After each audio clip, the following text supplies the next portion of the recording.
ছড়াচ্ছে পাহাড়, খাগড়াছড়ি ও রাঙামাটিতে সহিংসতা ১৪৪ ধারা জারি। কাল পরিদর্শনে যাচ্ছেন স্বরাষ্ট্র উপদেষ্টা। ভোটাধিকার নিশ্চিত না হলে কার অধিকার সুরক্ষিত নয় বললেন তারেক রহমান। বিপ্লব ব্যর্থ করতেই পাহাড়ে অস্থিরতা, মন্তব্য ফখরুলের।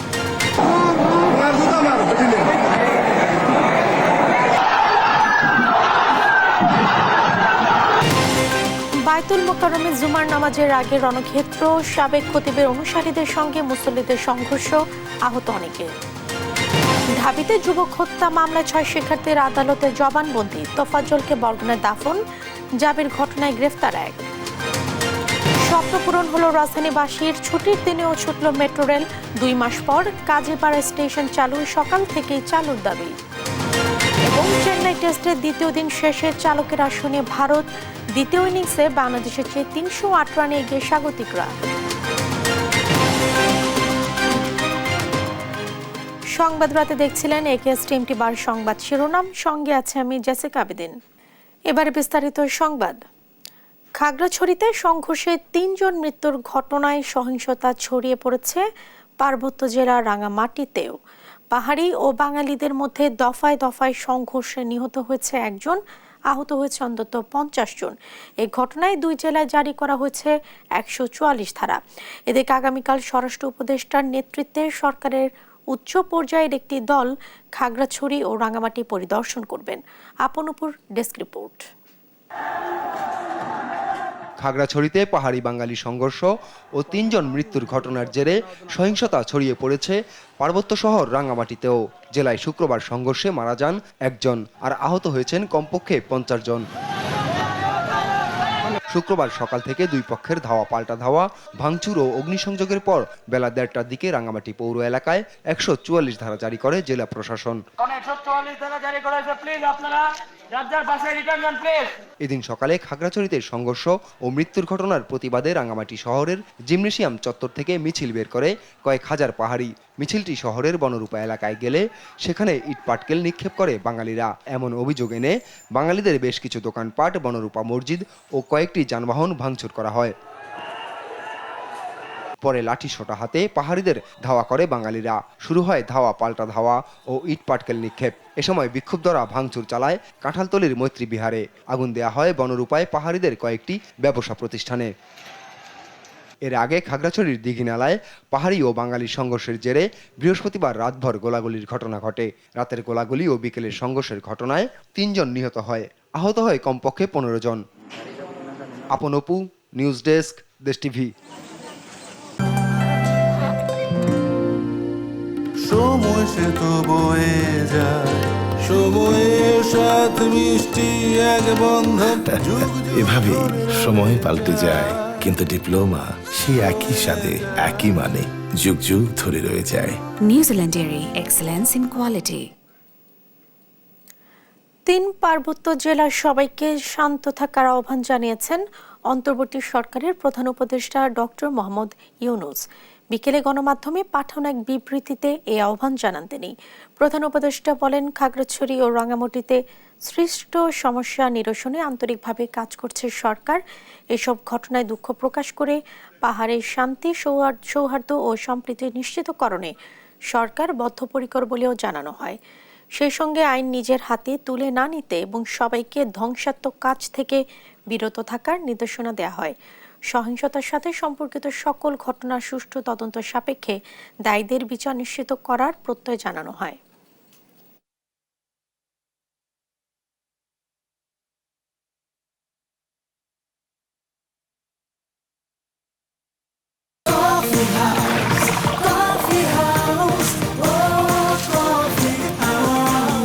কফি হাউস, প্রতি চুমুকে আড্ডা জমে। তদন্তের মাধ্যমে রাঙামাটি ও খাগড়াছড়িতে চলমান উত্তেজনা ও সহিংসতায় দোষীদের শনাক্ত করে আইনি ব্যবস্থা নেওয়া হবে বলে জানিয়েছেন সেনাবাহিনীর আন্তঃবাহিনী জনসংযোগ পরিদপ্তর ISPR। গণমাধ্যমে পাঠানো এক বিবৃতিতে 3 পার্বত্য জেলার স্থানীয় ব্যক্তিদের চলমান উত্তেজনা প্রশমনে আইন শৃঙ্খলা রক্ষাকারী বাহিনীকে সহায়তার অনুরোধ জানায় আইএসপিআর। 3 পার্বত্য জেলায় শান্তি ও সম্প্রীতি বজায় রাখতে সর্বসাধারণকে বিশেষভাবে অনুরোধ জানানো হয়। এর আগে বৃহস্পতিবার খাগড়াছড়িতে পাহাড়ি বাঙালি সংঘর্ষ ও গোলাগুলিতে 3 জন নিহত হন। এর প্রতিবাদে রাঙামাটিতে বিক্ষোভ করে পাহাড়িরা। এ সময় বাঙালিদের সঙ্গে সংঘর্ষে 1 জনের মৃত্যু হয়, আহত হন অন্তত 50 জন। এরপর 2 জেলা শহরে 144 ধারা জারি করে প্রশাসন।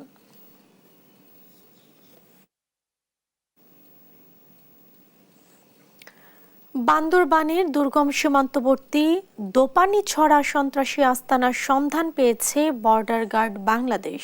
সেখান থেকে অস্ত্র, গোলাবারুদ, ড্রোন ও সিগন্যাল জ্যামার সহ অত্যাধুনিক প্রযুক্তির বিভিন্ন সরঞ্জামাদি উদ্ধার করা হয়।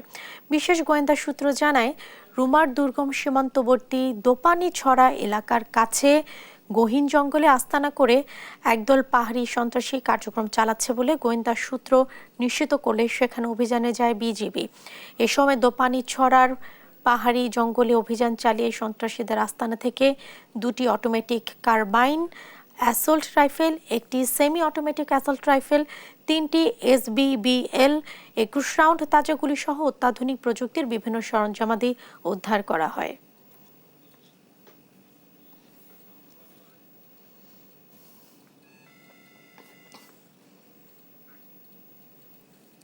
রাষ্ট্র সমাজে নিজ নিজ অধিকার রক্ষায় ভোটাধিকার কার্যকর অস্ত্র বলে মন্তব্য করেছেন বিএনপির ভারপ্রাপ্ত চেয়ারম্যান তারেক রহমান। ভোটাধিকার নিশ্চিত না হওয়া পর্যন্ত কার অধিকার সুরক্ষিত নয় বলেও দাবি তার। বিপ্লবকে ব্যর্থ করতে সাম্প্রদায়িক হামলা ও পাহাড়ে অস্থিরতার তৈরির মতো পরিকল্পিত চক্রান্ত চলছে বলে অভিযোগ করেন দলটির মহাসচিব মির্জা ফখরুল ইসলাম আলমগীর। সাইফুল রিপনের রিপোর্ট। জন্মাষ্টমী উপলক্ষে শুক্রবার গুলশানে বিএনপি চেয়ারপারসনের রাজনৈতিক কার্যালয়ে ভার্চুয়ালি সংযুক্ত হয়ে হিন্দু সম্প্রদায়ের নেতাদের সাথে শুভেচ্ছা বিনিময় করেন বিএনপির ভারপ্রাপ্ত চেয়ারম্যান তারেক রহমান। সকলেই সমান অধিকার নিয়ে বাংলাদেশে আমরা বসবাস করতে চাই, সুতরাং আজকের জন্মাষ্টমীতে এটা শুভ সূচনা হোক। এ সময় বিপ্লবকে ব্যর্থ করার চক্রান্ত রুখতে সবাইকে ঐক্যবদ্ধ থাকার আহ্বান জানান বিএনপি মহাসচিব মির্জা ফখরুল ইসলাম আলমগীর। পরিকল্পিতভাবে একটা ষড়যন্ত্র হয়েছে, চক্রান্ত হয়েছে, এটা অস্বীকার করবার কোনো উপায় নেই এবং দুঃখজনকভাবে এটা আপনাদেরকে জড়িত করে করার চেষ্টা করা হয়েছে, যেটা আমরা সবসময় আপত্তি জানিয়েছি। ইন্ডিয়ান জার্নালিস্টরা এসছে দলে দলে, সবাইকে একটা কথা বলার চেষ্টা করেছি আমরা, সেটা হচ্ছে যে এই পরিবর্তনের ফলে যেটুকু ঘটেছে সেটা সম্পূর্ণভাবে রাজনৈতিক, সেটা কোনো সাম্প্রদায়িক নয়। আজকে আবার একই চক্রান্ত শুরু হয়েছে পার্বত্য চট্টগ্রামে। দেখুন, জিনিসগুলোকে বিচ্ছিন্ন করে দেখবেন না। আজকে পার্বত্য চট্টগ্রামে একইভাবে ষড়যন্ত্র শুরু হয়েছে, এটাকেও কিন্তু আমাদেরকে অবশ্যই রুখে দাঁড়াতে হবে। লোভ লাভের জন্য অথবা রাজনৈতিক হীনস্বার্থ হাসিলের জন্য পতিত স্বৈরাচার সাম্প্রদায়িক ঘটনা ঘটালেও তা সুষ্ঠু তদন্ত হয়নি বলে অভিযোগ করেন বিএনপির ভারপ্রাপ্ত চেয়ারম্যান তারেক রহমান। ক্ষমতা লোভীদের কাছে সংখ্যালঘু সংখ্যাগুরু কেউ নিরাপদ নয় বলেও হুঁশিয়ার করেন তিনি। এদের হীন দলীয় বা অসৎ রাজনৈতিক উদ্দেশ্য চরিতার্থ করার জন্যই কিন্তু প্রত্যেকটা হামলার নেপথ্য কারণ। কোথাও কোনো একটা হামলারও কিন্তু বিচার হলো না, কেন তদন্ত হলো না। অধিকাংশ হামলার ঘটনাই অবৈধ লোভ লাভের জন্য, দুর্বলের উপরে সবলের হামলা, কিংবা এর নেপথ্যে রয়েছে অসৎ রাজনৈতিক উদ্দেশ্য চরিতার্থ করা। তারেক রহমান বলেন, ব্যক্তি অধিকার রক্ষায় নিশ্চিত করতে হবে মানুষের ভোটাধিকার। নিজ নিজ অধিকার রক্ষায় প্রত্যেকটি নাগরিকের ভোটের অধিকার একটি কার্যকরী এবং শক্তিশালী অস্ত্র। যতদিন পর্যন্ত প্রত্যেকটি নাগরিক নির্ভয়ে নিশ্চিন্তে নিজের ভোট দিয়ে, নিজের পছন্দের প্রার্থীকে ভোট দিয়ে জনপ্রতিনিধি নির্বাচন করে জনগণের কাছে জবাবদিহিমূলক একটি সরকার প্রতিষ্ঠা করতে সক্ষম না হবেন, ততদিন পর্যন্ত কোন নাগরিকেরই নিরাপত্তা এবং অধিকার সুরক্ষিত নয়। বিএনপির ভারপ্রাপ্ত চেয়ারম্যান বলেন, বাংলাদেশে ধর্ম যার যার, রাষ্ট্র সবার, নিরাপত্তার অধিকারও সবার। নিরাপত্তা পাবার অধিকার সবার। সাইফুল রিপন, দেশ টিভি, ঢাকা। জাতীয় মসজিদ বায়তুল মোকাররমে জুমার নামাজের সময় সংঘর্ষের ঘটনা ঘটেছে। স্বৈরাচার আওয়ামী লীগ আমলে নিয়োগ পাওয়া খতিব মুফতি রুহুল আমিন দীর্ঘদিন পলাতক থাকার পর জুমার নামাজের আগে দলবল নিয়ে মসজিদে গেলে সাধারণ মুসল্লিরা তার পিছনে নামাজ পড়তে অস্বীকৃতি জানায়। এ সময় উভয় পক্ষ সংঘর্ষে জড়িয়ে পরে সেনাবাহিনী পরিস্থিতি নিয়ন্ত্রণে আনে। এই ঘটনায় কয়েকজনকে আটক করেছে পুলিশ, আরও জানাচ্ছেন শাহেদুজ্জামান সাকিব। জুমার নামাজের আগে খতিব জটিলতায় হঠাৎ উত্তপ্ত হয়ে ওঠে জাতীয় মসজিদ বায়তুল মোকাররম। গণ অভ্যুত্থানের পর পালিয়ে যাওয়া খতিব রুহুল আমিন ফিরে আসায় সৃষ্টি হয় বিশৃঙ্খল পরিস্থিতি। জানা যায়, জুমার নামাজ শুরুর আগে বায়তুল মোকাররমের বর্তমান খতিব হাফেজ মাওলানা ডক্টর মুফতি ওয়ালিউর রহমান খান বয়ান করছিলেন। এ সময় পলাতক খতিব মাওলানা মুফতি রুহুল আমিন তার অনুসারীদের নিয়ে মসজিদে ঢুকে খতিবের মাইক্রোফোন দখলে নেয়ার চেষ্টা চালায়। এ সময় উপস্থিত মুসল্লিরা পলাতক আওয়ামী আমলের খতিবের পিছনে নামাজ পড়তে অস্বীকৃতি জানিয়ে প্রতিবাদ করেন। এক পর্যায়ে রুহুল আমিনের অনুসারীরা মুসল্লিদের উপর হামলা চালালে সংঘর্ষ বেঁধে যায়। এ সময় বায়তুল মোকাররমে সৃষ্টি হয় রণক্ষেত্র। আধা ঘন্টা ধরে চলা ধাওয়া পাল্টা ধাওয়ায় অনেকে আহত হন। মাদ্রাসার জননী উপাধি দেওয়া রুহুল আমিন উনি সন্ত্রাসীদের লইয়া চর দখল করছে, মসজিদের চর দখলের জায়গা।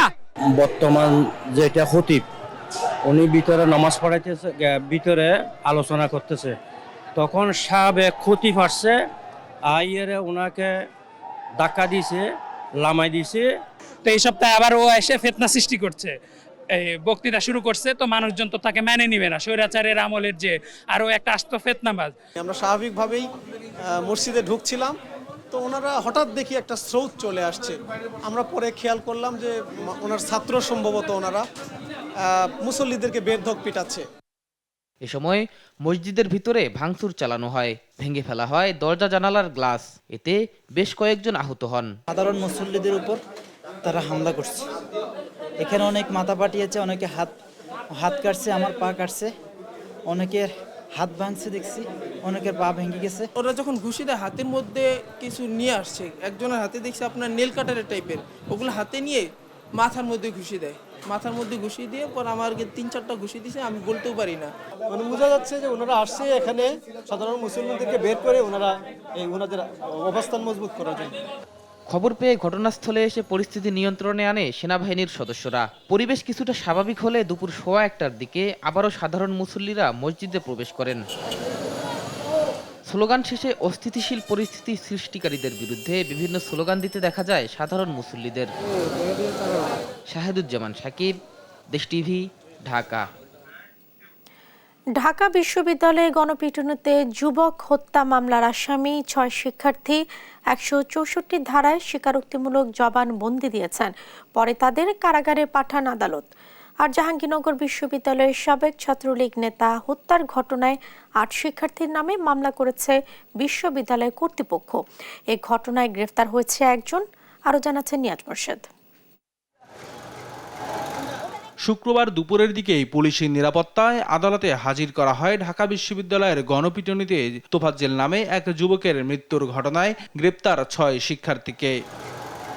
আসামিরা 164 ধারায় স্বীকারোক্তিমূলক জবানবন্দি দেন। পরে তাদের কারাগারে পাঠানোর নির্দেশ দেন আদালত। তবে এই ন্যাক্কারজনক ঘটনার কারণেই কোনো উকিল বিবাদী পক্ষ নেয়নি। এরা 160 করবেন, এই জন্য তাদের রিমান্ডে কোনো প্রয়োজনীয়তা নাই। আমরা সেই ক্ষেত্রে বলেছি, আমরা নিঃস্বার্থে মানবিক কারণে মানবতার সেবার জন্য এবং দেশের এই আইন শৃঙ্খলা যাতে বিঘ্ন না ঘটে সেই জন্য আমরা আইনজীবীরা একত্রতা ঘোষণা করছি। যেইখানেই এইরকম হত্যা সংঘটিত হইবে অন্যায়ভাবে আমরা তাদের প্রতিবাদ করব। এদিকে জাহাঙ্গীরনগর বিশ্ববিদ্যালয়ের সাবেক ছাত্রলীগ নেতা শামীম মোল্লাকে পিটিয়ে হত্যার ঘটনায় 8 শিক্ষার্থীর নামে মামলা করেছে বিশ্ববিদ্যালয় কর্তৃপক্ষ। বৃহস্পতিবার মধ্যরাতে বিশ্ববিদ্যালয়ের নিরাপত্তা শাখার ডেপুটি রেজিস্ট্রার সুদীপ্ত শাহীন বাদী হয়ে আশুলিয়া থানায় মামলাটি করেন। এর আগে বুধবার ঢাকা বিশ্ববিদ্যালয়ে চোর সন্দেহে পিটিয়ে হত্যা করা হয় মানসিক ভারসাম্যহীন তোফাজ্জেলকে। একই দিন জাহাঙ্গীরনগর বিশ্ববিদ্যালয়ের সাবেক ছাত্রলীগ নেতাকেও পিটিয়ে হত্যা করা হয়। নিয়াজ মোর্শেদ, দেশ টিভি, ঢাকা। এদিকে ঢাকা বিশ্ববিদ্যালয়ে গণপিটুনিতে নিহত তোফাজ্জল হোসেনের দাফন তার নিজ বাড়ি বরগুনার পাথরঘাটে সম্পন্ন হয়েছে। সকালে জানাজা শেষে বাবা, মা আর একমাত্র ভাইয়ের কবরের পাশে দাফন করা হয়েছে তোফাজ্জলকে। তার জানাজায় অংশ নেওয়া এলাকাবাসীর চোখে মুখে ছিল ক্ষোভ আর ঘৃণার ছাপ। দেশের সর্বোচ্চ বিদ্যাপীঠের শিক্ষার্থীদের এমন পৈশাচিক নিষ্ঠুরতায় হতভাগ তারা। নির্মমে হত্যাকাণ্ডে দৃষ্টান্তমূলক শাস্তির দাবি জানান আত্মীয় সহ এলাকাবাসী।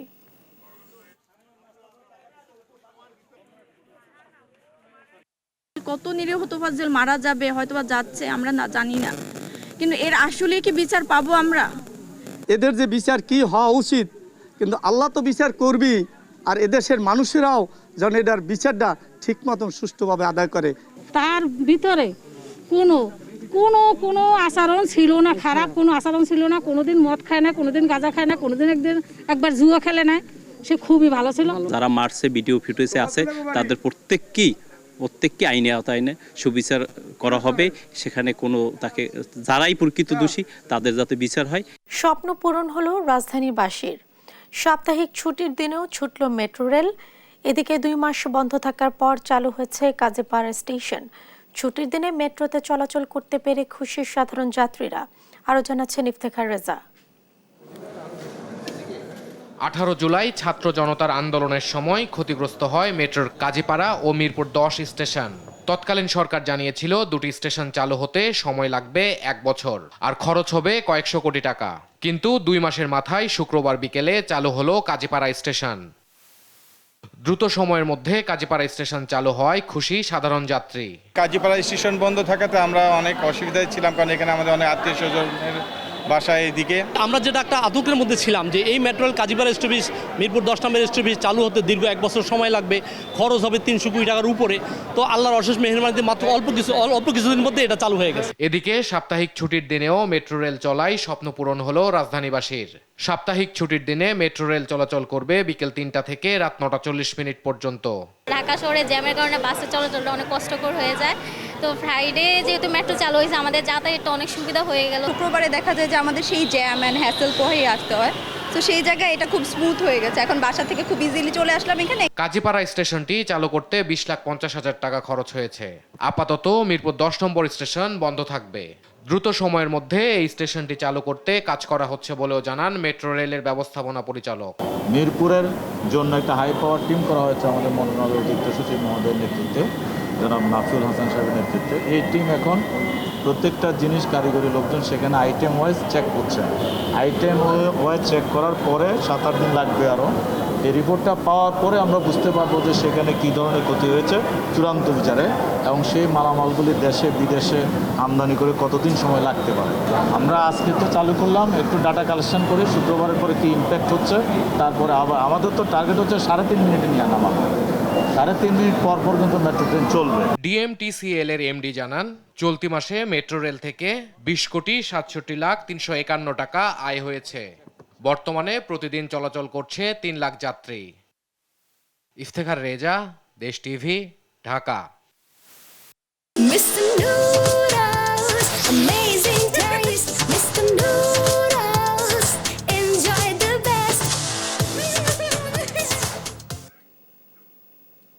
সম্প্রতি ঘটে যাওয়া বিচার বহির্ভূত হত্যাকাণ্ডের তীব্র নিন্দা জানিয়েছে বাংলাদেশ জামায়াতে ইসলামী।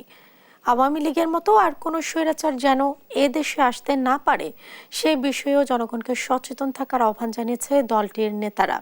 শুক্রবার রাজধানীর ধানমন্ডিতে কর্মী সমাবেশে অংশ নিয়ে জামায়াতের সহকারী সেক্রেটারি হামিদুর রহমান আজাদ বলেন, ইসলাম বিরোধী অবস্থানের কারণে অতীতে বারবার আওয়ামী লীগকে প্রত্যাখ্যান করেছে জনগণ। এদিকে আওয়ামী শাসনামলে জামায়াত শিবিরের গুম হওয়া নেতাকর্মীদের সন্ধান দাবি করেছেন জামায়াত নেতা ডক্টর শফিকুল ইসলাম মাসুদ। আওয়ামী লীগ বাংলাদেশকে ভারতের অঙ্গরাজ্য বানানোর জন্য বারবার চেষ্টা করেছে বলে অভিযোগ করেন জামায়াত নেতারা। ইতিহাসের অনেক যুদ্ধের ইতিহাসকে ম্লান করেছে আগস্ট বিপ্লব। আমরা এই রক্ত বৃথা দিতে দেব না। আমরা নতুন করে শপথ নেব, আমাদের শহীদগণ, 1000 অধিক মানুষ শহীদ হয়েছে, 1100 অধিক মানুষ এখনো নিখোঁজ আছে। প্রায় 30,000 মানুষ আহত পঙ্গু হয়ে এখনো হাসপাতালে, কেউ হাত হারিয়েছে, কেউ পা হারিয়েছে, 350 মানুষ চোখ হারিয়েছে। এখনো তাদের যথাযথ চিকিৎসা হচ্ছে না বলেই রিপোর্ট।